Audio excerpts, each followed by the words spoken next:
افلا یتدبرون القرآن، تدبر قرآن، مولانا امین احسن اصلاحی۔ سورہ فتح آیات 1 تا 7۔ اعوذ باللہ من الشیطان الرجیم، بسم اللہ الرحمن الرحیم۔ انا فتحنا لک فتحا مبینا لیغفر لک اللہ ما تقدم من ذنبک وما تأخر وَيُتِمَّ نِعْمَتَهُ عَلَيْكَ وَيَهْدِيَكَ صِرَاطًا مُسْتَقِيمًا وَيَنْصُرَكَ اللَّهُ نَصْرًا عَزِيزًا۔ هُوَ الَّذِي أَنزَلَ السَّكِينَةَ فِي قُلُوبِ الْمُؤْمِنِينَ لِيَزْدَادُوا إِيمَانًا مَعَ إِيمَانِهِمْ وَلِلَّهِ جُنُودُ السَّمَاوَاتِ وَالْأَرْضِ وَكَانَ اللَّهُ عَلِيمًا حَكِيمًا۔ لِيُدْخِلَ الْمُؤْمِنِينَ وَالْمُؤْمِنَاتِ جَنَّاتٍ تَجْرِي مِن تحتها الأنهار خالدين فيها ويكفر عنهم سيئاتهم وَكَانَ ذَلِكَ عِندَ اللَّهِ فَوْزًا عَظِيمًا۔ وَيُعَذِّبَ الْمُنَافِقِينَ وَالْمُنَافِقَاتِ وَالْمُشْرِكِينَ وَالْمُشْرِكَاتِ الظَّانِّينَ بِاللَّهِ ظَنَّ السَّوْءِ عَلَيْهِمْ دَائِرَةُ السَّوْءِ وَغَضِبَ اللَّهُ عَلَيْهِمْ وَلَعَنَهُمْ وَأَعَدَّ لَهُمْ جَهَنَّمَ وَسَاءَتْ مَصِيرًا۔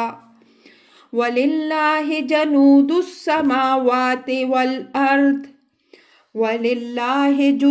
السَّمَاوَاتِ وَالْأَرْضِ وَكَانَ اللَّهُ عَزِيزًا حَكِيمًا۔ ترجمہ: بے شک ہم نے تم کو ایک کھلی ہوئی فتح عطا فرمائی کہ اللہ تمہارے تمام اگلے اور پچھلے گناہوں کو بخش دے، تم پر اپنی نعمت تمام کرے، تمہارے لیے ایک بالکل سیدھی راہ کھول دے اور تمہیں اپنی ناقابل شکست نصرت سے نوازے۔ وہی ہے جس نے مومنوں کے دلوں پر طمانینت نازل فرمائی تاکہ ان کے ایمان میں مزید ایمان کی افزونی ہو، اور آسمانوں اور زمین کی تمام فوجیں اللہ ہی کی ہیں اور اللہ علیم و حکیم ہے۔ تاکہ اللہ مومن مردوں اور مومن عورتوں کو ایسے باغوں میں داخل کرے جن کے نیچے نہریں بہہ رہی ہوں گی، وہ ان میں ہمیشہ رہنے والے ہوں گے، اور تاکہ ان سے ان کے گناہوں کو جھاڑ دے، اور اللہ کے نزدیک بڑی کامیابی یہی ہے۔ اور تاکہ اللہ سزا دے منافق مردوں اور منافق عورتوں اور مشرک مردوں اور مشرک عورتوں کو جو اللہ کے باب میں برے گمان کرتے رہے۔ برائی کی گردش انہی پر ہے اور ان پر اللہ کا غضب ہوا اور ان پر اس کی لعنت، اور ان کے لیے اس نے جہنم تیار کر رکھی ہے اور وہ نہایت برا ٹھکانہ ہے۔ اور اللہ ہی کی ہے جو آسمانوں اور زمین میں فوجیں ہیں، اور اللہ غالب و حکیم ہے۔ الفاظ کی تحقیق اور آیات کی وضاحت۔ انا فتحنا لک فتحا مبینا، فتح مبین سے مراد یہاں معاہدہ حدیبیہ ہے۔ اس کے سوا کسی اور فتح کو مراد لینے کا یہاں کوئی موقع نہیں۔ اس کو فتح مبین قرار دینے کے متعدد پہلو بالکل واضح ہیں۔ مثلاً ایک یہ کہ یہ پہلا موقع ہے جب قریش نے اعلانیہ بیت اللہ پر مسلمانوں کا حق تسلیم کیا، اور یہ تسلیم کرنا بطور احسان نہیں بلکہ مسلمانوں سے دب کر ہوا۔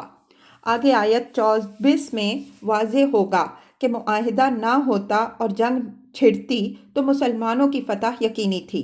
قریش نے صورتحال کا اچھی طرح اندازہ کر لیا تھا، اس وجہ سے وہ معاہدہ کے دل سے خواہش مند تھے۔ البتہ اپنی طاق ذرا اونچی رکھنے کے لیے یہ چاہتے تھے کہ مسلمان اسی سال عمرہ کرنے پر اصرار نہ کریں بلکہ آئندہ سال آئیں۔ مسلمانوں کو اس بات پر راضی کرنے کے لیے انہوں نے بہت بڑی رشوت بھی دی کہ 3 دن کے لیے وہ شہر بالکل خالی کر دیں گے تاکہ کسی تصادم کا کوئی اندیشہ نہ رہے۔ قریش کی طرف سے یہ پیشکش کوئی معمولی بات نہیں تھی۔ دوسرا یہ کہ قریش نے اس معاہدے کی روح سے مسلمانوں کو اپنے برابر کی ایک حریف قوت عرب میں تسلیم کر لیا۔ ان کی نظر میں مسلمانوں کی حیثیت اب باغیوں اور غداروں کی نہیں رہی تھی جیسا کہ وہ اعلانیہ اب تک کہتے رہے تھے، بلکہ مساوی درجے کی ایک سیاسی قوت کی ہو گئی تھی۔ چنانچہ انہوں نے اعلانیہ ان کے لیے یہ حق تسلیم کر لیا کہ عرب کے جو قبائل ان کے حلیف بننا چاہیں وہ ان کو اپنا حلیف بنا سکتے ہیں۔ تیسرا یہ کہ قریش نے مسلمانوں کی جنگی صلاحیت کا لوہا بھی اس حد تک مان لیا کہ خود اصرار کر کے معاہدے میں 10 سال کے لیے جنگ بندی کی شرط رکھوائی۔ چوتھا یہ کہ اس موقع پر اللہ تعالیٰ نے اپنے پیغمبر صلی اللہ علیہ وآلہ وسلم اور مسلمانوں کو جنگ کی اجازت جو نہیں دی تو اس کی وجہ مسلمانوں کی کوئی کمزوری نہیں تھی، بلکہ صرف یہ تھی کہ مکہ میں بہت سے ظاہر اور مخفی مسلمان تھے جو وہاں سے بھی ہجرت اس وقت نہیں کر سکتے تھے۔ اندیشہ تھا کہ جنگ کی صورت میں ان کو خود مسلمانوں کے ہاتھوں نقصان پہنچ جائے۔ غرض اس کے ایک فتح مبین ہونے کے گوناگوں پہلو واضح تھے جو مسلمانوں سے مخفی نہیں ہو سکتے تھے، لیکن قریش نے اپنی حمیت جاہلیت کا مظاہرہ کچھ اس طرح کیا اور بعض واقعات نہایت اشتعال انگیز، مثلاً ابو جندل کا واقعہ اس دوران میں ایسے پیش آ گئے کہ مسلمانوں کے اندر عام احساس یہ پیدا ہو گیا کہ یہ معاہدہ دب کر کیا جا رہا ہے۔ جذبات کے ہیجان میں لوگ اس کے ہر پہلو پر غور کر کے یہ اندازہ نہ لگا سکے کہ اس معاہدے کی روح سے انہوں نے کیا پایا اور کیا کھویا۔ اس سورہ نے جب اصل حقائق کی طرف توجہ دلائی تب لوگوں کو محسوس ہوا کہ فی الواقع انہوں نے معاہدے کے مضمرات سمجھنے میں غلطی کی، اور جب اس کے نتائج سامنے آئے تو ہر شخص نے کھلی آنکھ سے دیکھ لیا کہ فی الواقع یہی معاہدہ فتح مکہ کی تمہید ثابت ہوا۔ لِيَغْفِرَ لَكَ اللَّهُ مَا تَقَدَّمَ مِن ذَنبِكَ وَمَا تَأَخَّرَ وَيُتِمَّ نِعْمَتَهُ عَلَيْكَ وَيَهْدِيَكَ صِرَاطًا مُسْتَقِيمًا وَيَنصُرَكَ اللَّهُ نَصْرًا عَزِيزًا۔ لام یہاں غایت و نہایت کے مفہوم میں ہے، یعنی اللہ نے یہ فتح مبین جو عنایت فرمائی ہے یہ تمہید ہے جو منتہی ہوگی مندرجہ ذیل باتوں پر جن سے اللہ تعالیٰ تمہیں سرفراز فرمانے والا ہے۔ ایک یہ کہ اب وہ وقت قریب ہے کہ تم اپنے مشن کی ذمہ داریوں سے فارغ ہو جاؤ اور اللہ تعالیٰ تمہیں تمہارے اگلے پچھلے تمام گناہوں کو معاف کر کے اپنی رحمت سے نوازے گا۔ دوسری یہ کہ اللہ تعالیٰ نے تم پر اپنی نعمت تمام کرنے والا ہے۔ تیسری یہ کہ ہدایت کی صحیح راہ اللہ تعالیٰ تمہارے لیے کھول دے گا۔ چوتھی یہ کہ تمہیں اللہ تعالیٰ ایسا غلبہ عطا فرمائے گا جس کو چیلنج نہیں کیا جا سکے گا۔ یہ چاروں باتیں یہاں اجمال کے ساتھ مذکور ہوئی ہیں۔ ان کو اچھی طرح سمجھنے کے لیے ضرورت ہے کہ قرآن کے نظائر کی روشنی میں ان کی وضاحت کی جائے۔ لِيَغْفِرَ لَكَ اللَّهُ مَا تَقَدَّمَ مِن ذَنبِكَ وَمَا تَأَخَّرَ۔ یہ نبی صلی اللہ علیہ وآلہ وسلم کو اس بات کی بشارت دی گئی ہے کہ اس فتح مبین کے بعد فریضہ رسالت کی ذمہ داریوں سے سبکدوش ہونے کا وقت آپ کے لیے قریب آ گیا ہے۔ یہ مضمون قرآن میں جگہ جگہ مختلف اسلوبوں سے آیا ہے، مثلاً سورہ نصر میں فرمایا ہے اِذَا جَاءَ نَصْرُ اللَّهِ وَالْفَتْحُ وَرَأَيْتَ النَّاسَ يَدْخُلُونَ فِي دِينِ اللَّهِ أَفْوَاجًا فَسَبِّحْ بِحَمْدِ رَبِّكَ وَاسْتَغْفِرْهُ إِنَّهُ كَانَ تَوَّابًا۔ آیات 1-3۔ جب اللہ کی مدد اور فتح ظاہر ہو جائے اور تم دیکھو کہ لوگ فوج در فوج اللہ کے دین میں داخل ہو رہے ہیں تو اپنے رب کی حمد کے ساتھ اس کی تسبیح کرو اور اس سے مغفرت مانگو، بے شک اللہ بڑا ہی توبہ قبول کرنے والا ہے۔ اس سورہ میں فتح و غلبہ کی بشارت کے ساتھ یہ اشارہ بھی ہے کہ اس کے بعد فریضہ رسالت کی ذمہ داریوں سے سبکدوش ہونے کا وقت آپ کے لیے قریب آ جائے گا، لیکن صاف الفاظ میں اس کی بشارت دینے کے بجائے اس کے لیے تیاری کرنے کی ہدایت فرمائی گئی کہ تسبیح، نماز اور استغفار سے اس کے لیے تیاری کرو۔ آیت زیر نظر میں یہی مضمون موقع و محل کے تقاضے سے نہایت واضح بشارت کے اسلوب میں آیا ہے۔ مطلب یہ ہے کہ یہ فتح مبین جو تمہیں حاصل ہوئی ہے، اس کے بعد اب وہ وقت قریب ہے کہ تمہارے رب نے جو ذمہ داری تم پر ڈالی تھی اس سے فارغ وہ تم کو فرمائے، اور نہایت سرخروئی اور سرفرازی کے ساتھ اس طرح فارغ فرمائے کہ تمہارے تمام اگلے پچھلے گناہ بخش دیے جائیں۔ نبی صلی اللہ علیہ وآلہ وسلم کے لیے سب سے بڑی بشارت کوئی ہو سکتی تھی تو لا ریب یہی ہو سکتی تھی کہ اللہ تعالیٰ نے آپ صلی اللہ علیہ وآلہ وسلم کو جس عظیم مشن پر مامور فرمایا تھا، اس سے آپ صلی اللہ علیہ وآلہ وسلم کو اس طرح فارغ فرمائے کہ اس کے متعلق کوئی بھی چھوٹی یا بڑی مسئولیت آپ صلی اللہ علیہ وآلہ وسلم کے پر باقی نہ رہے، بلکہ یہ اطمینان ہو جائے کہ آپ صلی اللہ علیہ وآلہ وسلم نے یہ فریضہ ٹھیک ٹھیک اپنے رب کی مرضی کے مطابق انجام دے دیا۔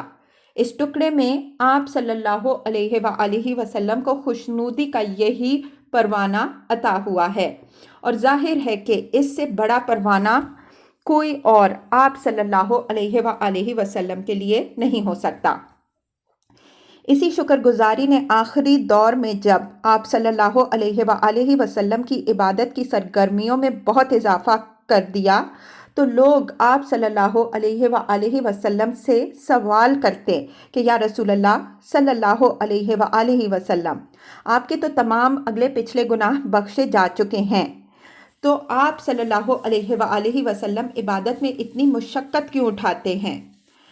آپ صلی اللہ علیہ وآلہ وسلم اس کا جواب دیتے کہ افلا اکون عبدا شکورا، کیا میں اپنے رب کا شکر گزار بندہ نہ بنوں؟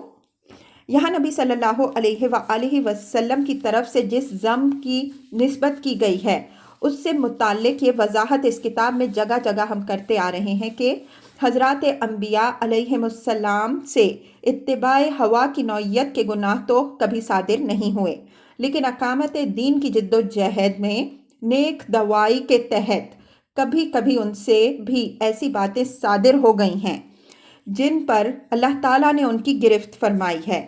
مثلاً نبی صلی اللہ علیہ وآلہ وسلم کے پاس منافقین آتے اور کوئی بہانہ پیدا کر کے یہ چاہتے کہ ان کو جہاد میں شرکت سے رخصت دے دی جائے۔ آپ صلی اللہ علیہ وآلہ وسلم کو علم ہوتا کہ یہ لوگ محض بہانہ سازی کر رہے ہیں، لیکن کریم النفسی کے سبب سے آپ صلی اللہ علیہ وآلہ وسلم ان کو رخصت دے دیتے تھے کہ ان کا فضیحتہ نہ ہو۔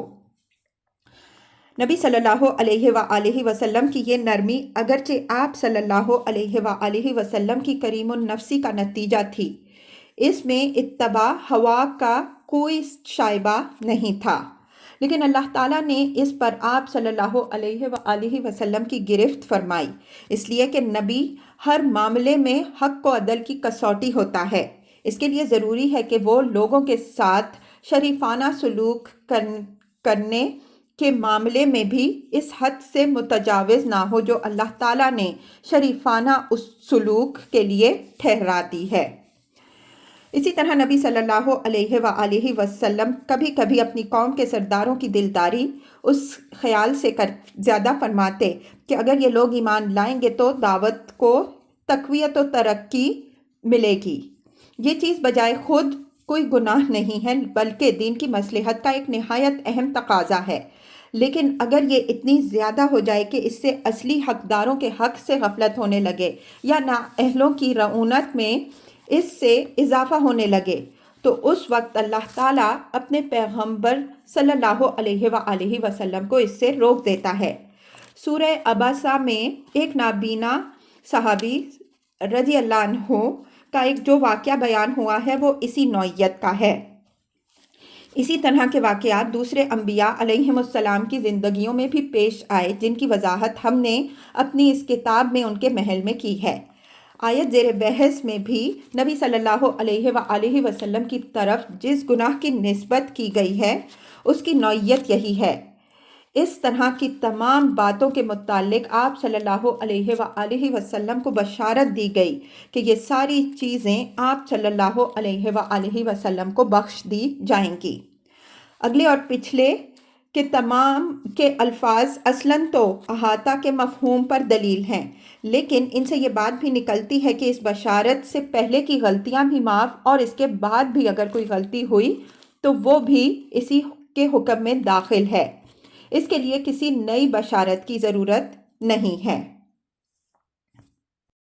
وَيُتِمَّ نِعْمَتَهُ عَلَيْكَ، یہ نعمت دین کے اتمام اور اس کی تکمیل کی بشارت ہے۔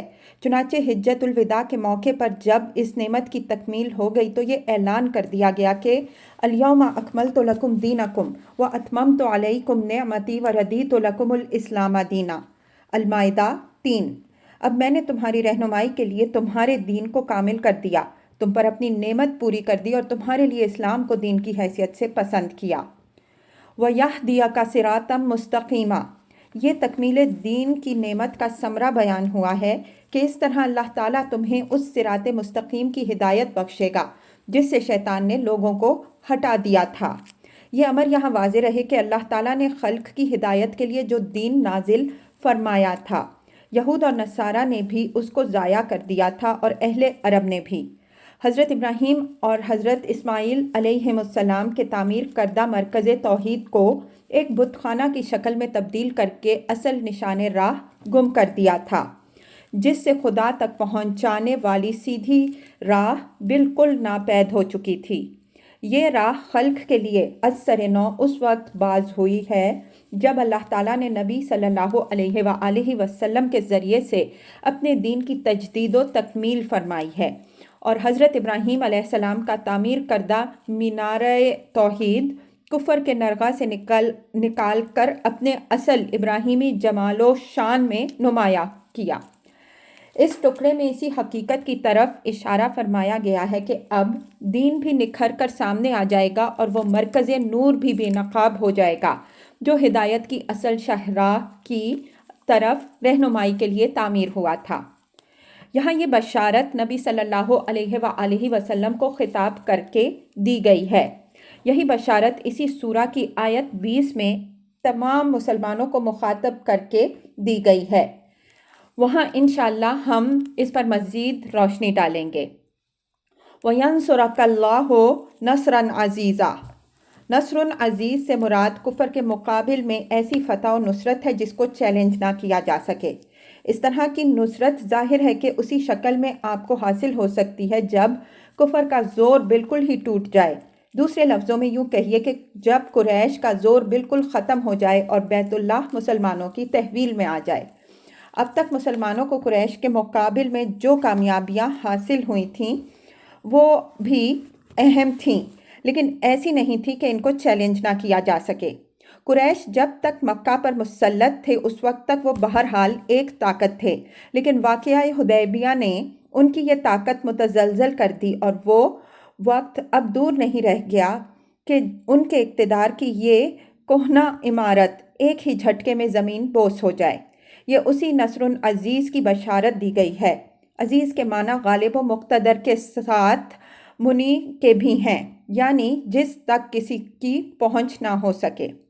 یہاں ان بشارتوں کے ظہور کی ترتیب میں جو بلاغت ہے وہ بھی قابل توجہ ہے کہ جو چیزیں سب سے پہلے ظہور میں آنے والی ہیں اس کا ذکر سب سے آخر میں ہوا، اور جو چیز سب کا خلاصہ ہے اور سب سے آخر میں ظاہر ہوگی اس کا ذکر پہلے ہوا۔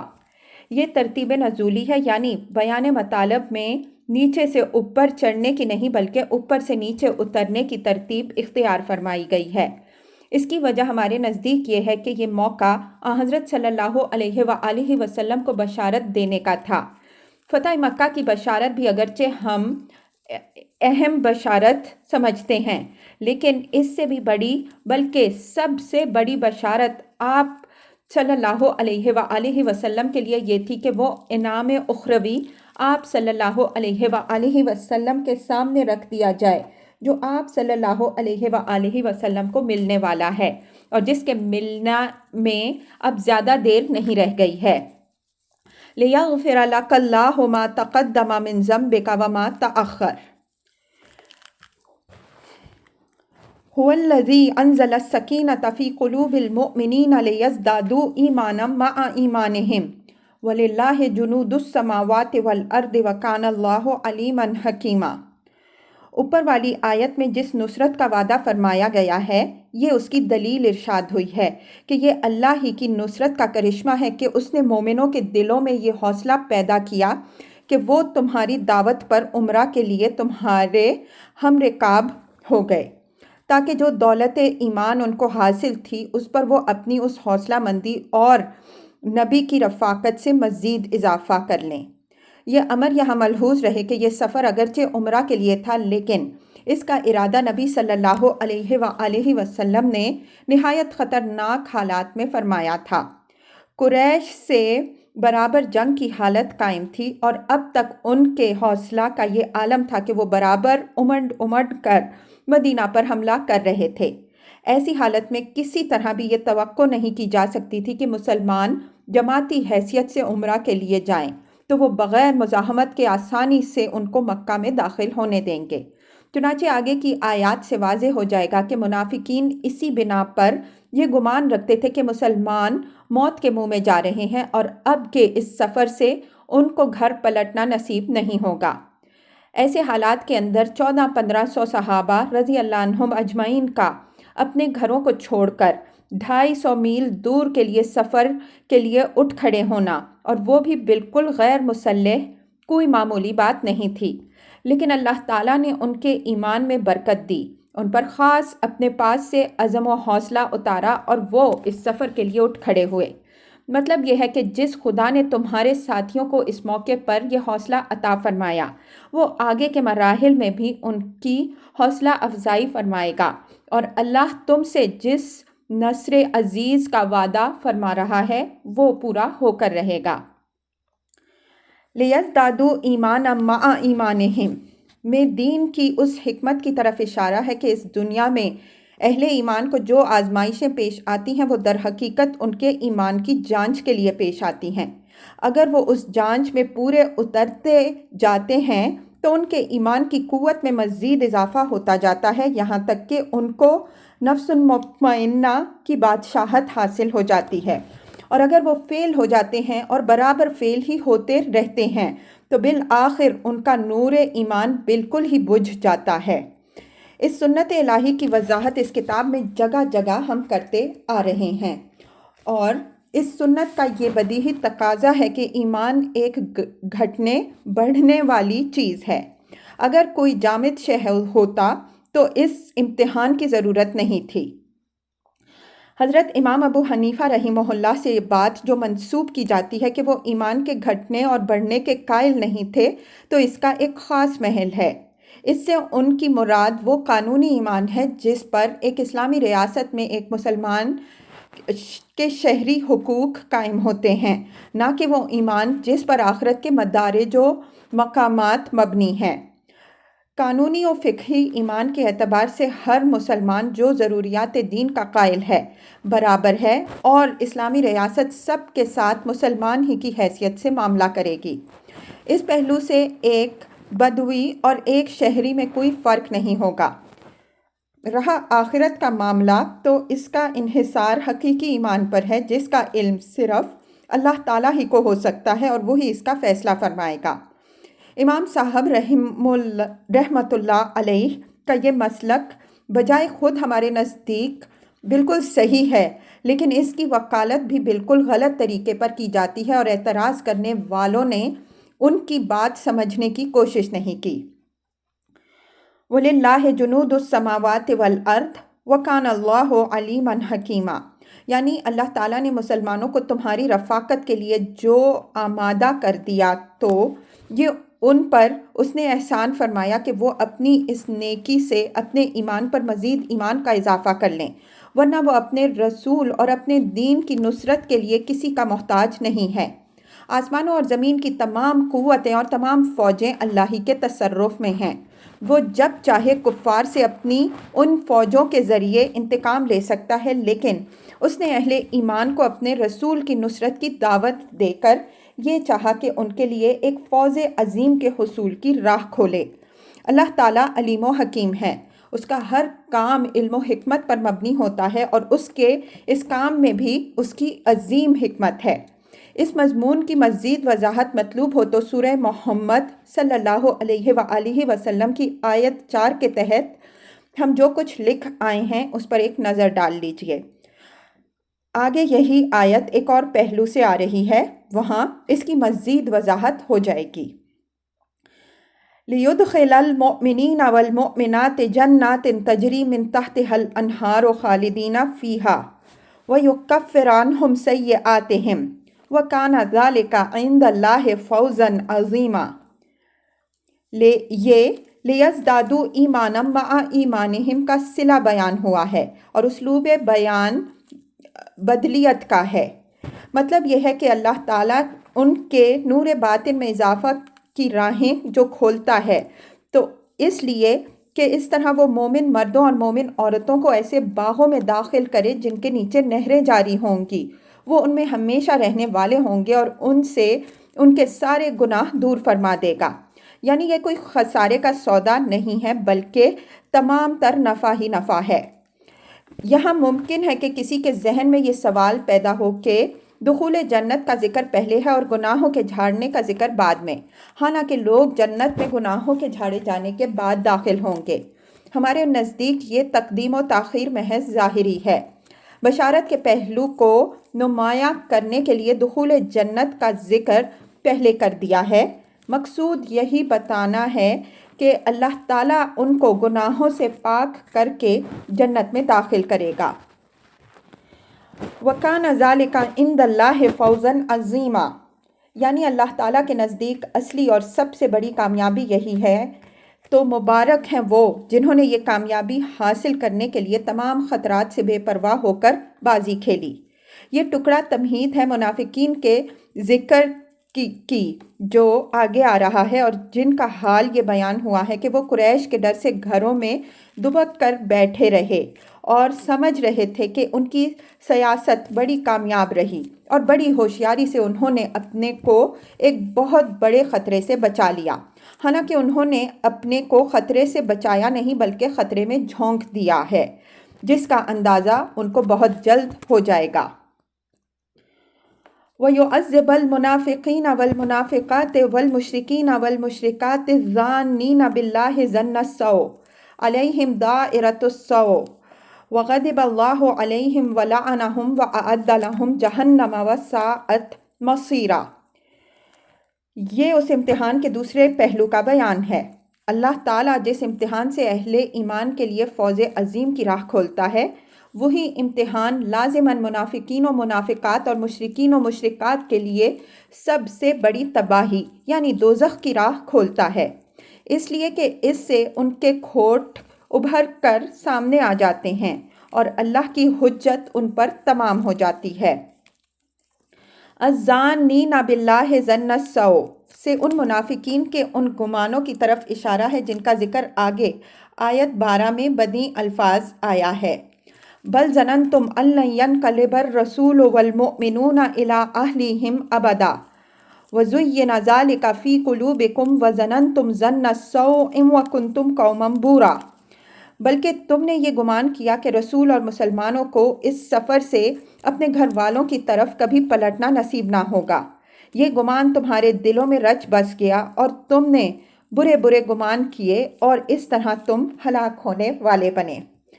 منافقین و منافقات کے ساتھ مشرکین و مشرکات کا جوڑا اس گہری قلبی و ذہنی مماثلت کی بنا پر ہے کہ جو دونوں کے درمیان پائی جاتی ہے۔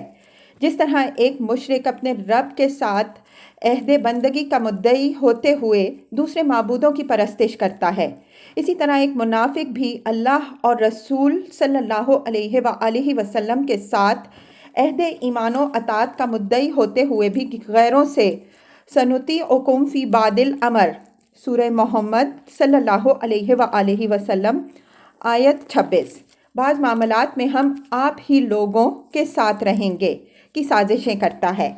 اس اشتراک کی بنا پر قرآن نے نفاق کو شرک قرار دیا ہے، جس کی وضاحت ہم نے اپنی کتاب حقیقت شرک میں کی ہے۔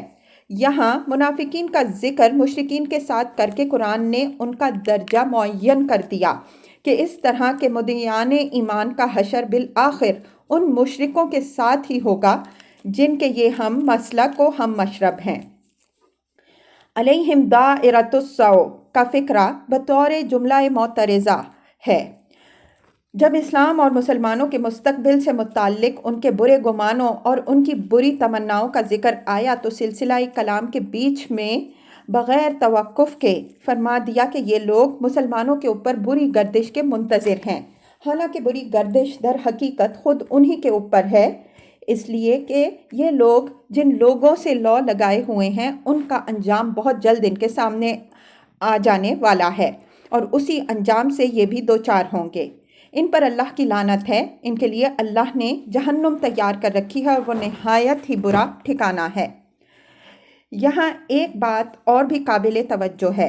اوپر اہل ایمان کے بیان میں بھی اور پھر منافقین و مشرکین کے ذکر میں بھی مردوں کے ساتھ عورتوں کا خاص اہتمام کے ساتھ ذکر ہوا ہے۔